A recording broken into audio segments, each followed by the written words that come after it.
Buenos días, alumnos. Espero que se encuentren muy bien. Vamos a continuar con este proceso de comprender las raíces de la modernidad. Ayer hablábamos de la peste negra. Bueno, hoy vamos a darle lugar a la corriente de pensamiento filosófica, si se quiere, que hace referencia a una nueva forma de conocer, o por lo menos así surge, ¿no? Como una nueva forma de llegar al conocimiento, que es el nominalismo. Hablar de nominalismo implica hablar de conceptos y de universales. Si yo hablo de conceptos y de universales, hablo de una serie de ideas sin entrar en lo filosófico, que no es nuestro tema, pero vamos a ver, nos tenemos que plantear qué es lo que se conoce, cuál es el objeto de conocimiento, la cosa en sí o la cosa que yo veo individual. ¿La esencia de las cosas o el objeto concreto? ¿Qué es lo que captan los sentidos? ¿Qué es lo que llega a mi razón? Para este problema de los universales, que ya se planteaba desde la antigüedad, existían respuestas. Tenemos el realismo exagerado de Platón, y si ven ustedes la imagen que sigue en este cuadro de la Academia de Platón tan conocido, ustedes van a ver que Platón es el que tiene su mano derecha extendida hacia el cielo y Aristóteles el que tiende hacia la tierra, y esto tiene una explicación. El realismo exagerado de Platón le hace, concluir que los universales existen por sí mismos. Es decir, el concepto de mesa, el concepto de hombre, el concepto eh, de libro existe como concepto. Entonces, existen por sí mismos en el mundo de las ideas. Mientras que el realismo moderado de Aristóteles va a decir que en realidad lo que nosotros conocemos es la esencia de las cosas. Abstraemos la esencia y la aplicamos a los casos individuales. Por ejemplo, yo puedo ver una mesa cuadrada, una mesa redonda, una larga mesa rectangular, una mesa ratona, una mesa de picnic o una mesa plegable, infinidad de mesas, pero siempre voy a saber que es una mesa. Tenga una sola pata, tenga tres patas, tenga cuatro, tenga patas redondas, patas torneadas, sea redonda o sea como sea, yo sé que es una mesa, porque hay ciertas características que captaron mi sentido, ciertos accidentes, pero que lo que ya captó mi mente, mi razón, en realidad es el concepto. Y ese concepto yo lo aplico a cada caso individual con el que me encuentre a lo largo de mi vida. De esa manera yo no voy a hablar de Juan, de Pedro, de Rosa, sino que voy a hablar del ser humano, del hombre. Entonces, he captado la esencia y es lo que aplico cada vez que me encuentro con los accidentes que captan mis sentidos. Esto es a grandísimos rasgos. Entonces, el nominalismo va a plantear otra forma de presentar, conocer, de llegar a la realidad. Para el nominalismo, los universales directamente no existen. Esta discusión de realismo moderado y realismo exagerado en realidad parte para Ockham de un error, porque los universales no existen. Vamos a irnos a cómo surge todo esto.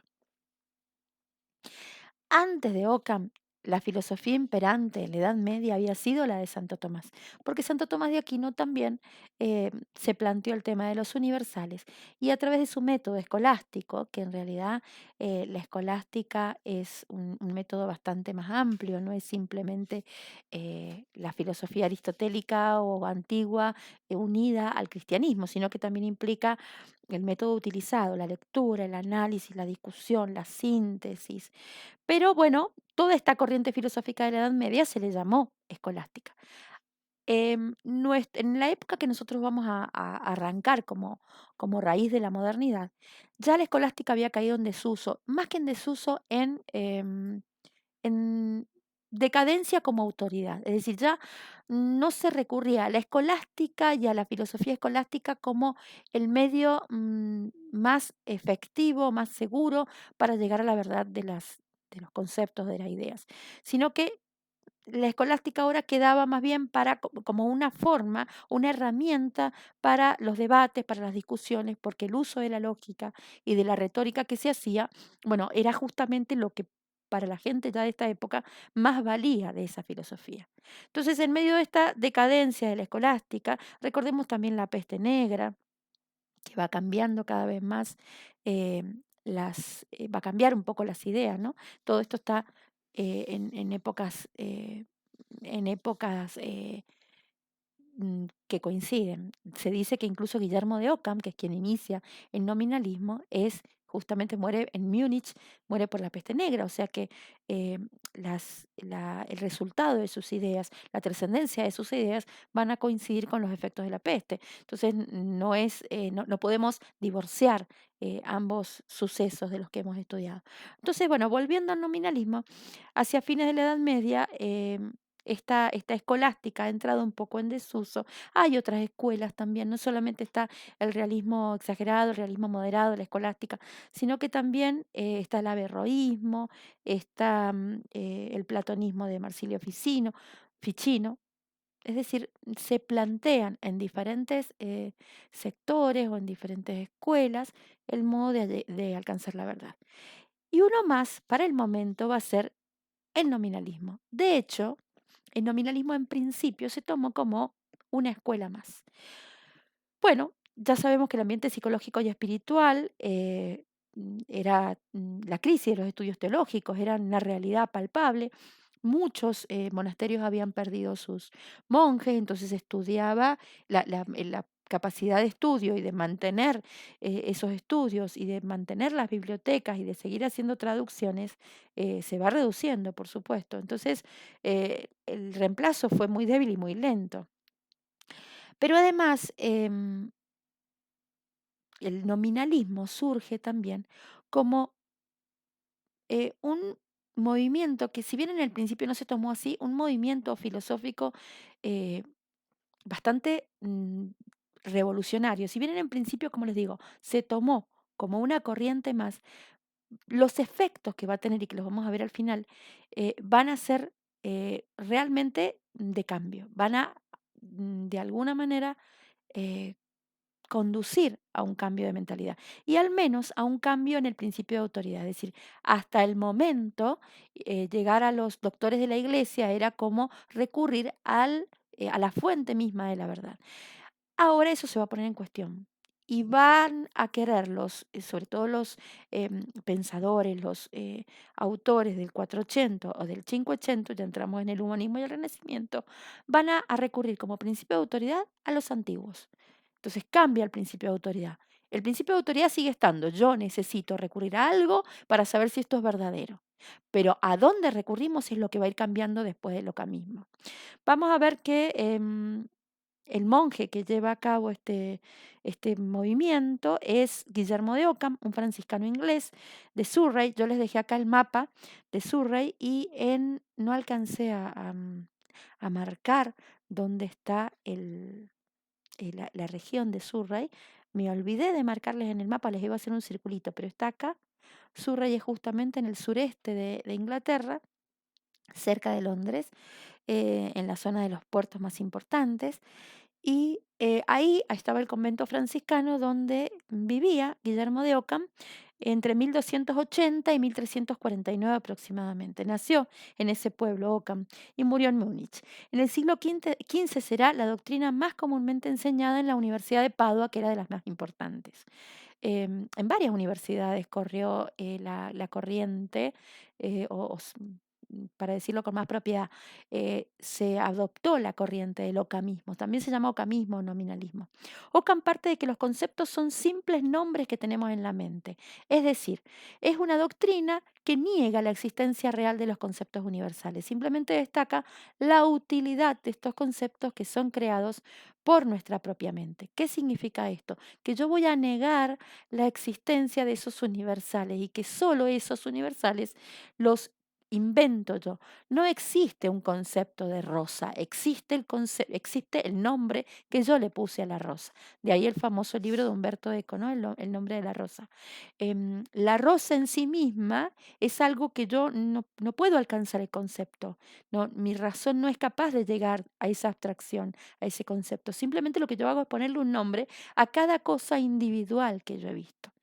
Vamos a otro ejemplo. No existe el concepto de ser humano en mi razón. Existe Juan, Pedro, Tomás, Rosa, María, Margarita. existen individuos. Entonces, cada individuo es único y nosotros, los seres humanos, hemos convenido en llamar a eso ser humano, pero nosotros no podemos captar, no podemos abstraer, nuestra razón no es capaz de llegar a eso. De modo que vamos a algo más amplio.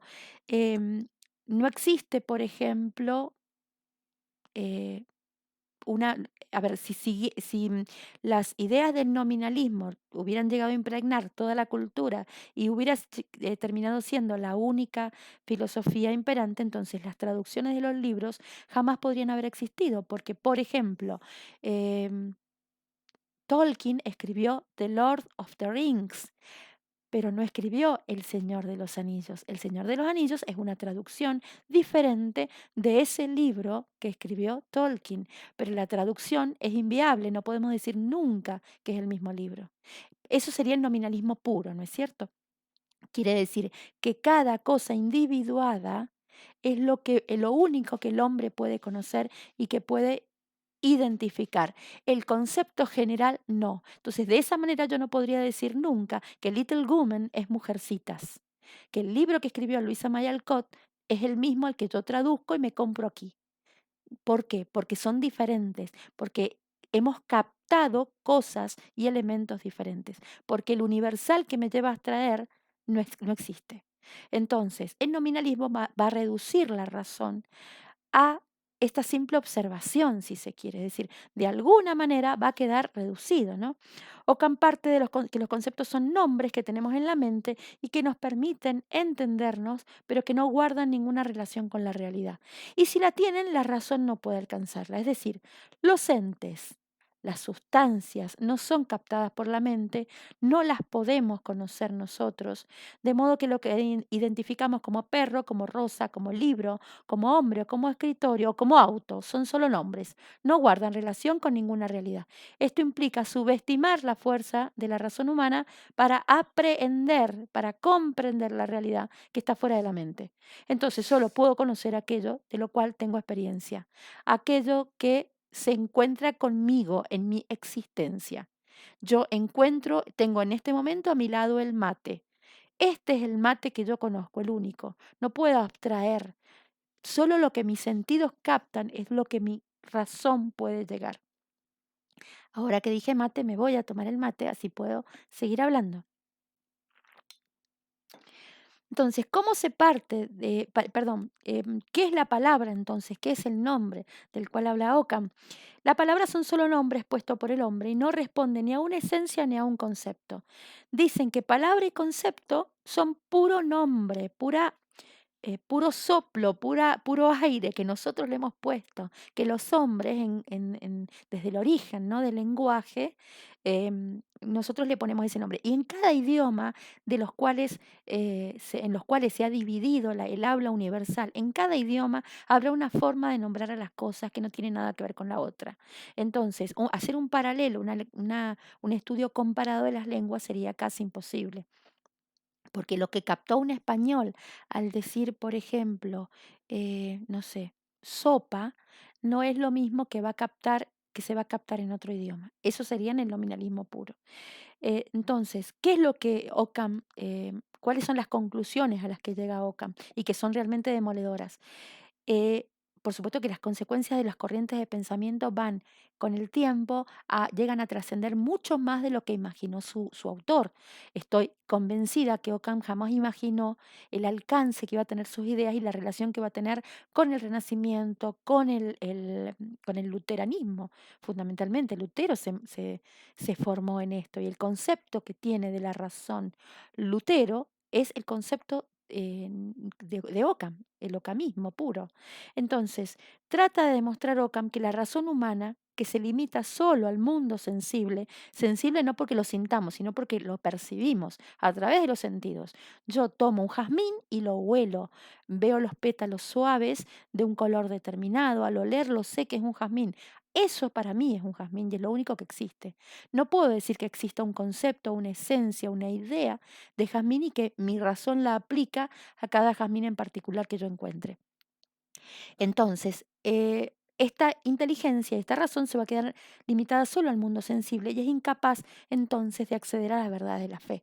¿Por qué? Porque no necesariamente las puedo tocar, ver, experimentar. Entonces, qué me queda? La fe no la puedo negar, la fe existe en esa época, ¿no? Que el hombre es tan religioso. ¿Qué me queda? Observar, perdón, experimentarlo, conocerlo a través de las Sagradas Escrituras. Nada más. Lo que yo leo en las Sagradas Escrituras es lo que se me revela, en lo que yo voy a creer. Mi razón no puede acceder mucho más allá. Em, el hombre entonces queda únicamente asistido por una fe que implica un acto de la voluntad, porque por mi razón no voy a acceder a ella. Entonces vemos los efectos. La razón no podrá alcanzar los temas de fe, esta solamente es asequible a través de las Sagradas Escrituras y para yo creer en eso que leo en las Sagradas Escrituras, pues yo también puedo creer, no sé, puedo leer Harry Potter y ahí me habla de un montón de cosas fantásticas que me encantaría que existieran, muchas de ellas. Entonces, ¿qué hago? Un acto de voluntad y accedo a que eso es verdadero. Entonces, en la Sagrada con la Fe voy a hacer lo mismo. La razón no me puede mostrar las cosas de fe. Mi razón no es que Ockham no va a decir nunca que no existan, por supuesto. Ockham, perdón, lo que va a decir es que yo no puedo acceder por medio de mi razón a esas cosas de fe. Entonces, ¿qué me queda por hacer? Leer la Sagrada Escritura y por escrituras y por medio de un acto de mi voluntad, acepto que eso es real, como ponerle el nombre a la rosa, como ponerle el nombre a la silla. Es un acto de la voluntad humana. De ahí a decir que la voluntad humana tiene mucho más poder que la razón, estamos a un paso. No hay universales, no es posible captar la esencia de las cosas, sino que yo le pongo un nombre y ese nombre para mí es válido. La moral entonces no es objetiva, se rompe la concepción unitiva del hombre entre alma y cuerpo. La realidad solo existe en las cosas particulares que yo puedo captar. Se derrumban las seguridades de esa manera de decirlo, que yo, todo el mundo de ideas que yo tenía como seguros hasta ese momento se rompe. Y eso no estaría mal. El tema es cómo hago para reconstruir esas seguridades en medio de una peste que ha asolado Europa. Imagínense el estado de quiebre emocional y psicológico que puede tener la gente en ese momento. A lo mejor no la gente más común, que solo percibe las cuestiones de las pérdidas de la peste, pero esa gente común, cuando vaya a las fuentes, a los maestros que anteriormente les proporcionaban esas seguridades, ahora también se va a encontrar se va a encontrar con que esas seguridades ya no son tales. Y que por mi razón yo no puedo alcanzar las cosas de fe y solo me queda hacer un acto de voluntad y creer. Pero en esa época donde todo se ha derrumbado sensitivamente, ¿no? Por la peste, bueno, remontar la fe va a ser mucho más difícil. Y estamos hablando de la fe porque es una época eminentemente religiosa. Entonces, por eso la desconfianza gana su terreno y también gana terreno la desconfianza en la misma razón. No se niega la realidad exterior, para nada, pero sí se niega que existe en forma de conceptos, existe solo en forma particular. Aparentemente esta corriente aparece como algo muy progresista, pero de hecho conduce a la incertidumbre y al desconcierto, sobre todo al desconcierto doctrinal. Ya no hay doctrinas seguras. De ahí a decir que la autoridad máxima religiosa en ese momento, que era el Papa, no era tal, porque yo por un acto de voluntad prefiero acceder, es decir, si yo tengo que aceptar que el Papa es elegido por el Espíritu Santo, que es una cuestión de fe, estamos hablando de esta época, ¿no? Prefiero decir que el concilio, que es el conjunto de la voluntad de los prelados y cardenales y demás, tiene más razón que la autoridad del Papa. ¿Por qué? Porque la autoridad del Papa hasta aquí ha sido sostenida por una cuestión de fe, mientras que la autoridad del concilio me parece más válida porque es el conjunto de las voluntades que establecen ciertas normas y doctrinas. Entonces, una consecuencia más es también el conciliarismo. Recuerden que venimos también del descrédito del Papa por los papas en Aviñón, entonces todo eso se mezcla un poco, ¿no? Se desconfía. Hay un pesimismo en los límites de la razón. En este marco de referencia se van a ubicar sin dificultad las ideas de Calvino y de Lutero, naturalmente. Entonces, hay por supuesto que hay aspectos positivos. Em, en la razón, que no puede acceder ya a los temas a los que antes se dedicaba, como es la metafísica, la fe, ahora se va a dedicar a lo natural, a lo que puede observar. Entonces va a comenzar una serie de estudios de la realidad natural, de la naturaleza que nos rodea, más que de lo sobrenatural, que es lo que está por encima de la naturaleza. Entonces yo prefiero que mi razón se ocupe en las ciencias naturales. Em, en cuestiones de moral, política, derecho y economía, los nominalistas tienen el mérito de haberse preocupado por resolver, con más o menos acierto, las cuestiones prácticas, porque la inteligencia se puede ocupar de esas cuestiones prácticas, ¿no? Y actuales, porque para lo práctico realmente el método fue oportuno. Cultivaron la física, la matemática.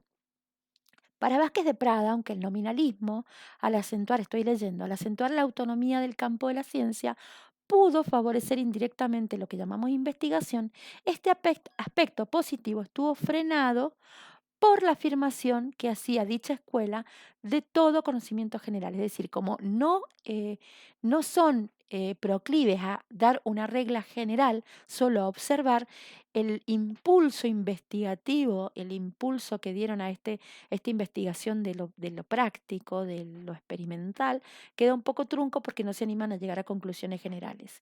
Y es que justamente en su raíz está el problema. El nominalismo desconfía de la razón. A mediados del siglo XV ya se había adueñado de casi todas las universidades europeas, en Italia de Padua y Bolonia, las más encumbradas. En París, Luis XI dio un decreto de prohibición, pero luego fue revocado poco después. Em, en realidad es la prohibición, como suele pasar con las prohibiciones, más que impedir el avance, lo que más hace es publicar, hacerlo público, ¿no? Contribuir a la propaganda. Em, en las universidades se tomaba el nominalismo como una corriente más, como una forma más de llegar al conocimiento, como les dije recién. Entonces no se lo toma ni remotamente como un pensamiento hereje, como una doctrina acabada. En el siglo XVIII el nominalismo va a decantar de alguna manera en la Ilustración, en el siglo XIX en el positivismo y en el idealismo. Entonces los filósofos que siguen al nominalismo, perdón, los filósofos de la época posterior al nominalismo, de alguna manera tienen sus bases, sus antecedentes en este pensamiento. Bueno, nosotros no vamos a tomar al nominalismo no lo vamos a estudiar desde lo filosófico, pero sí fundamentalmente qué es y los efectos, qué es lo que les he presentado. Como bibliografía, para mí, lo más importante para leer esto es el mismo artículo que les dejé de la profesora Lepori de Pitot sobre las raíces de la modernidad en la revista de Historia Universal, tomo 10, de 1998, página 125, página 130. Y el EUNSA, tomo 6, de Luis Suárez Fernández, también en 2 páginas, aclara mucho lo que ustedes deben saber del nominalismo. Cualquier duda que tengan, ya saben las vías para consultarme. Espero haber sido útil con este tema. Nos escuchamos en la próxima clase.